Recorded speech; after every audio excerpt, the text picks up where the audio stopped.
Hi BookTube, and welcome to a new video. This is a tag video. This is the Book Reread Tag, or should that be the Book Reread Tag? This is an original tag drawn up by Roz over at Scallydandering About the Books, and in her original video I represented one of the poles on the spectrum of rereading, which will come out in my answers to it. So let's get on with it. 1. Let's assume you do reread if you're doing this tag. So where do you sit on the rereading scale from almost never to all the time? Well, I'm one notch above almost never in that I've set myself a maximum of 2 reread books a year. And the reason for that is because I just think to reread more books than that would eat into my reading new books, which is kind of more important to me. Of my favourite books, I don't feel I need to reread them because they're my favourite books by dint of, I'm not going to say I've got an eidetic recollection of them, far from it, but you know, I got it. Whereas there are possibly books that I read and didn't get it all, and if I did reread, some of them might force their way into the top category, but I just don't feel I've got time to devote to that, except, as I say, in the limited case of 2 a year. Is that an arbitrary figure? Possibly, but to give you an example, this year I've already done my 2 rereads: William S. Burroughs' The Last Words of Dutch Schultz and David Shields' Reality Hunger. I chose to reread this because when I read it many years ago, I thought it was very good, but I'm not sure I got all of it. And rereading it this time, it still holds up in terms of quality, and I got a lot more from it. It's very experimental. It's done as a sort of a film screenplay, but with sort of cut-ins of images and dialogue from outside the main frame of reference. This I had a sudden hankering to read this because when I read this first time, I thought it was a work of non-fiction and it was very epigrammatic. It is still very epigrammatic, but this time round I'd read it in lieu of having also finally read David Markson's work, such as This Is Not a Novel. And I suddenly realised that actually this is very much in their sort of Marksonian epigrammatic style of fiction, that it's actually a novel, even though on the back it says Penguin non-fiction. I would demur, and I think part of the argument in here that Shields himself makes is that this is his sort of non-fiction. And I completely missed that first time round. So those are the 2 books I read this year. Now, last year I reread 2 of my favourite books that will get to my all-time top 10, The Damned United by David Peace and Cobra Linger's Jeff Noon. And I didn't reread them because I'd forgotten, or I wanted to see how brilliant they were because I'd forgotten what made them so brilliant. I reread them because I was invited onto a podcast called the Paper Trail Podcast to talk about 3 of my favourite books. And these were 2 of them, and the David Markson was the 3rd. And since I'd only read the David Markson the previous year, I didn't feel I needed to bone up on that, but these 2 I'd read much further away from the Markson, so I read them both to bone up on them, and yes, they still absolutely reside in my top 10. And the year previous to that, 2018, I reread 2 books. I reread William Faulkner's The Sound and the Fury, and I only reread this because one of my sons was doing it as part of his university course, couldn't make head or tail of it, and I said I would reread it and assist him on his essay, which I duly did. And I think I got 65 for my essay. Sorry, my son got 65 for his essay. And this, Alphabet City by Stephen Knight, a book I've talked about several times. Stephen Knight being the inventor of Who Wants to Be a Millionaire, the writer of Peaky Blinders, maker of feature-length movies.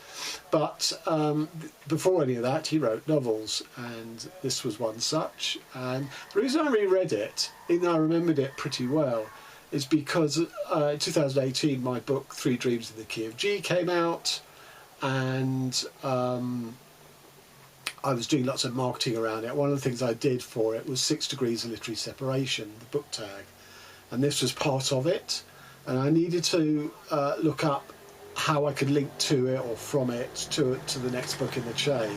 So I reread it quite quickly, and again it still holds up. And I already know my 2 books for next year, which is kind of scary. One is Haruki Murakami's Hardboiled Wonderland and the End of the World, which I've been meaning to reread for an age because it's so brilliant. It's 2 divergent genre stories that don't seem to have anything to do with each other until right at the end when he brings them together. And I I'm so in awe of how he does it. I want to reread it again, see how much it's sort of forward telegraphed and how much it isn't. No, it's only really towards the end that they generally sort of dovetail. And I've said this year after year after year, but next year I'm going to read it and I'm going to answer that question for myself finally. And the others is Cities of the Red Knight by William Burroughs, who's this is my favourite Burroughs novel. And I'm actually committing myself to reread all three in his trilogy, which includes The Place of Dead Roads and The Western Lands. So I'm going to do it over 3 years. So I'm going to reread one each over the next 3 years. And the reason I wanted to get back into reading these is because they're very much concerned with death. And it's although I've now finished and sent out my novella about death, I suspect I may have to make changes to it. I wasn't completely satisfied that I'd nailed it, and I would like to read these 3 books, which Burroughs wrote towards the end of his writing career, when I think death was clearly a theme for him. So that's all by way of, as I say, I'm one notch up from the never reread books. 2, has that changed over your reading life? Well, in a way it has, because I never used to reread anything, bar one exception, which will be a later answer to a later question. I never reread anything, so even allowing myself the mere 2 books a year is an increase. 3, when do you reread? Maybe immediately after finishing a book, or not till years later, or when the mood strikes. Well, it's definitely not straight after. I've never read a book where I just want to go, God, that was so good, I want to reread. I suspect that's more about genre fiction in series. I don't think that applies to literary fiction. Maybe some of you do feel that you want to read like that. I couldn't. I barely want to reread a second book by an author in the same year that I read a book by them. That sort of crumbled away a bit. But I used to never really like to read the same author twice in a year. So I'm definitely not till years later. As evidenced by, say, the Burroughs or the Damned United. But it's when the mood strikes me. I was suddenly in the mood to reread Reality Hunger. I knew I wanted to reread The Last Words of Dutch Schultz this year. I didn't know what my second book was going to be. And I was very much in the mood for Reality Hunger. And that sort of swanned into being the second read and has now excluded all other possible further books for rereading this year. Why do you reread books? Well, as I say, it's like The Last Words of Dutch Schultz, because I couldn't really remember it, but knew I'd liked it, which also applies. Well, I do remember Cities of the Red Knight, but I would like to reread it. The Murakami, because there's an intellectual interest on how he pulls it off. So a whole to a random thing such as, well, my son was studying the Sound of the Fury, so there's not one real reason. How do you reread? Faster, slower, just the best bits? Well, I can't imagine ever reading just the best bits in any book. That simply does not apply to me. I wouldn't even be able to find the best bits, because to me, to be able to easily zero into the best bits of a book, unless you bookmarked it or page marked it, speaks to me of plot-bound, plot-driven novels, which I don't read, where people may really want to go and reread an action scene or whatever. So that never applies. Faster, slower? No, I read the pace I always read. That doesn't change whether it's a reread or a new read. Oh, having said that, I haven't actually done this reread yet. This is the only book I can imagine rereading a part of. It's Vladimir Nabokov's Pale Fire, which I read 2 years ago.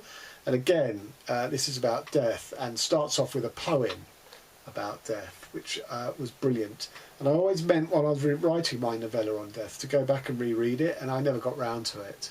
I still intend to reread it, but I won't be reading the rest of the novel. So this is probably the one exception where I will read just the best bit, I suppose. Who or what do you reread specifically? More specifically, which authors or genres or individual books? Well, there's no answer to this, because it is mood or a need for information or to satisfy curiosity as a writer or whatever. Although I suppose, I am reading I will be reading the William Burroughs trilogy. Is there a book you found better when you reread it? Well, looking at the ones I've just held up, no, there really isn't. No, I have no answer for that. And one that was worse, again, no, I don't have an answer for that. Which one book have you read the most times? So this is easy for me, because before all this nonsense I was saying about, in fact, I don't reread, this was the first serious grown-up book I ever read, Albert Camus' The Outsider, when I was 14. And it's a book about existentialism, or embodies existentialism, and that was very important as a teenager beginning to emerge from the cocoon of family and domesticity. And I read this book every year for 10 years, so that easily makes it the most reread of my books. I mean, it's only just over 100 pages, so it's a quick read. I couldn't imagine going on to reread it now, but at the time that was very important. And then probably second is this, Some by David Eagleman, 40 Tales from the Afterlife. Again, incredibly short. There is so much inventiveness in this book. It's sort of 4-page long stories, flash fictions, with all different notions of perception and scale and the relationship of gods, animals and men, but messing around with the scale of their interrelatedness. And it's so inventive that I think I have sort of picked it up on 2 other occasions to reread it. So that's probably the second most reread book of mine. So there you have it. Roz pretty much, because she originated the tag, tagged everyone I know. So I'm just going to throw it open to anyone who fancies this to tell us what your approach to rereading is. Thanks very much for the tag, Roz. Till next time.